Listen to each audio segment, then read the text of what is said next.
என்னமோ நேற்று அந்த பெங்களூர் ஒசூர் கறி லைவில் உடனே போய் காப்பிரைட் ஸ்ட்ரைக் கொடுக்குற வேலையை இரவும் பகலும் ஒன்றத்தையும் காணும்.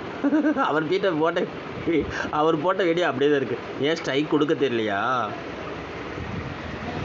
எனக்கு என் ஃப்ரெண்ட் இருக்கான், சொல்லித்தர சொல்லவா? ஐடி தூக்குறதெல்லாம் செய்வான். நீ சொல்லுவேன் ஐடி தூக்கிப்பார், முடிஞ்சா தூக்கிப்பார். தூக்கியிருக்காங்க. நிறைய செலிப்ரிட்டிஸ் ஐடியெலாம் தூக்கியிருக்காங்க, இன்ஸ்டா, யூடியூப் எல்லா பக்கமும். ஸோ நேற்று டிக்டாக்லேருந்து நான் வர வைப்பேன்னு சொன்னது எதுக்கு தெரியுமா? டிக்டாக் பேன் ஆகி 5 வருஷம் ஆச்சு. டிக்டாக்ல பழகின ஃப்ரெண்ட்ஸ் இன்னும் எங்களோட காண்டாக்டில் இருக்காங்க. உன் லைவுக்கு வந்தாங்கன்னா நாரி போயிடும். எப்படி தெரியுமா?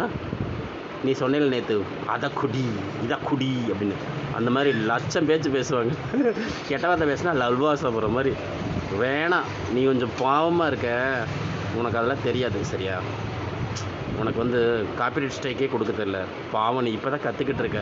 யூடியூப்பில் பெரிய டெக்னிக்கல் பிடிங்கின்னு பார்த்தா மண்ணும் தெரியல உனக்கு. நான் உனக்கு கொலாப் போடுறேன்ல, அதவே டவுன்லோட் பண்ணி போடுறான் போல், எப்படின்னே தெரியலையே அப்படின்னு சொன்னீங்க. அப்போவே புரிஞ்சு போச்சு உனக்கு ஒரு மயிறு இதில் தெரியல அப்படின்னு. அதை எப்படி போடுறேன்னு கண்டுபிடி சரியா? பெரிய வீடியோ, லைவ் வீடியோவில் இருந்து கூட எடுத்து கொலாப் போடலாம்.